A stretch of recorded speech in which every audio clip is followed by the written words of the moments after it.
Salut les poissons, bienvenue pour votre nouvelle lecture sur ce mois de juin 2026. On va voir ensemble du coup les messages pour vous. C'est du général et j'appelle malgré tout au bon discernement, donc prenez que si ça fait écho. Alors, l'énergie du mois, on a le 5 d'épée. Alors, c'est comme si ce mois de juin va débuter sur une énergie qui va venir vous inviter à choisir la paix que les conflits.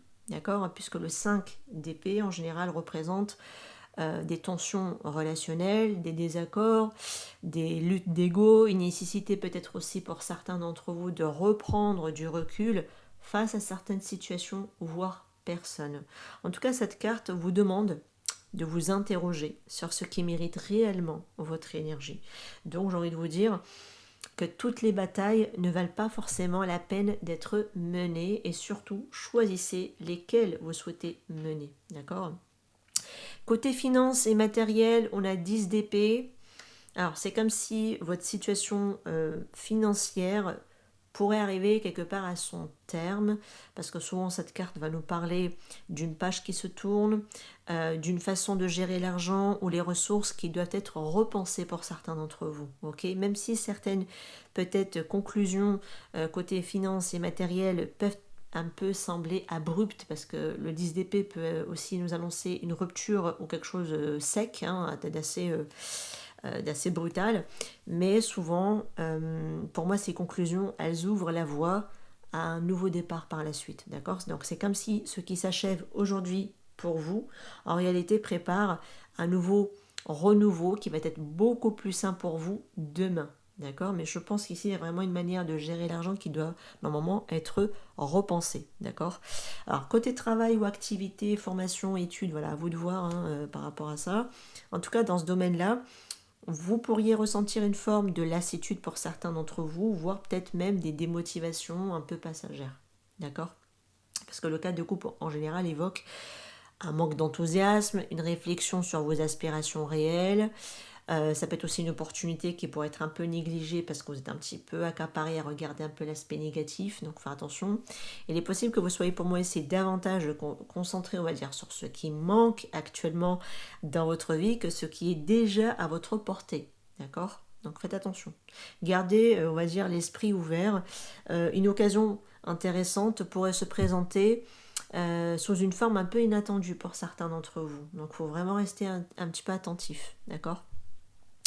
Côté vie sentimentale, écoutez, franchement, pour les célibataires, j'étais très surprise quand j'ai vu les cartes. Écoutez, j'ai le cavalier, j'ai le valet de coupe, j'ai le très bientôt, j'ai le mariage et j'ai la lune de miel. Quand j'ai vu mariage et lune de miel, j'étais surprise de les voir se suivre comme ça.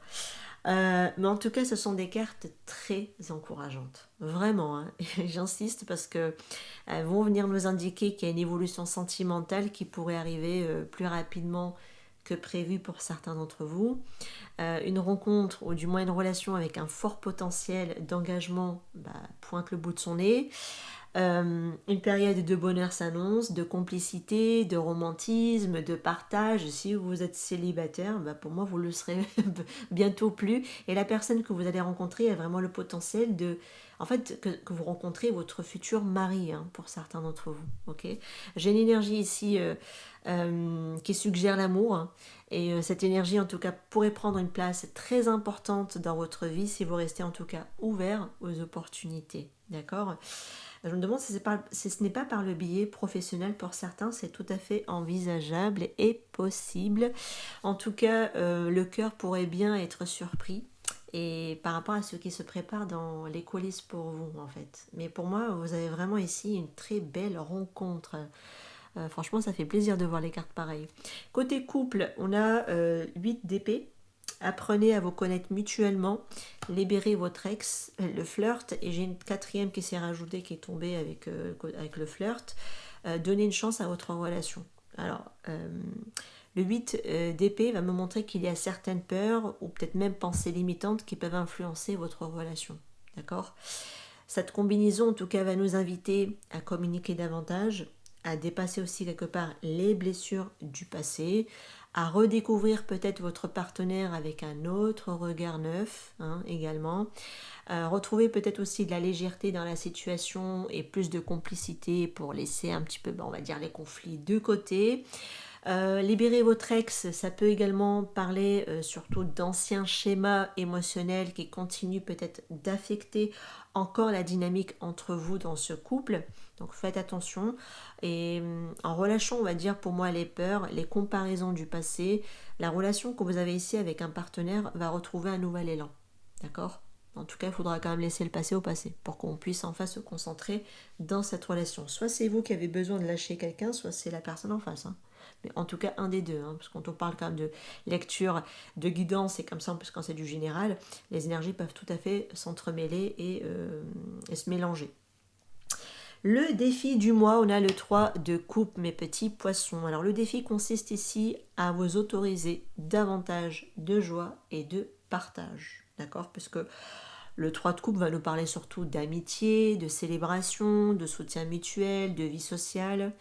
En tout cas pour certains d'entre vous. Donc vous pourriez avoir tendance ici à vous isoler ou à porter aussi certaines préoccupations toutes seules de votre côté.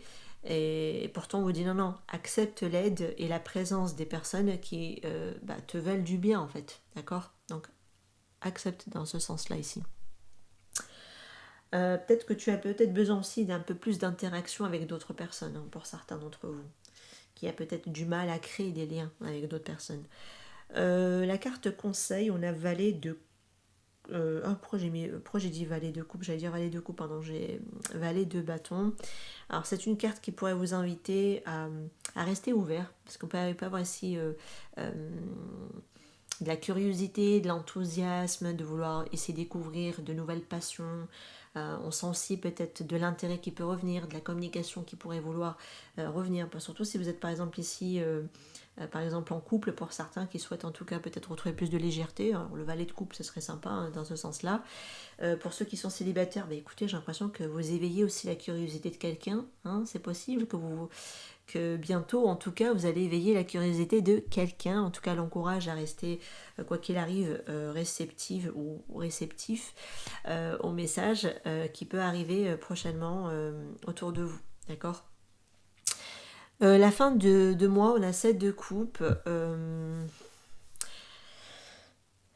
La fin de mois semble ici riche en possibilités pour vous. D'accord ? Parce que le 7 de coupe peut représenter plusieurs choix, plusieurs possibilités, des rêves, des projets, des opportunités diverses, d'accord ? Parfois, une certaine confusion tout de même face peut-être aux options disponibles et qui peut parfois vous amener à de la dispersion, par exemple. Donc là, il faudra faire un peu plus attention. Cette carte demande de distinguer les désirs qui sont réalistes et de simples illusions de l'autre côté de la barrière, d'accord ? Donc il faudra faire le tri ici. Prenez le temps d'évaluer, on va dire aussi, chaque possibilité qui s'offre à vous avant de faire votre choix également. Ok ? Pour moi, une page se tourne progressivement pour laisser place à de nouvelles perspectives pour vous. Et c'est très bien. On voit que après les remises en question, pour moi, vous allez découvrir que plusieurs chemins vers le bonheur s'offrent à vous. Il n'y en a pas qu'un. Tous les chemins mènent à Rome, mes poissons. Et choisissez celui qui vous convient le mieux. Voilà par rapport à cette lecture. J'espère qu'elle vous aura parlé. Ma foi, qui a été très intéressante. Et n'hésitez pas en tout cas à faire vos retours en commentaire, à booster, à liker et à partager et à vous abonner aussi à ma chaîne L'Âme Intuitive et bien sûr à me suivre sur TikTok, Facebook, mais également Instagram puisque je suis présente et je publie également du contenu là-bas que vous ne retrouverez pas sur YouTube. Prenez soin de vous. Ciao, ciao.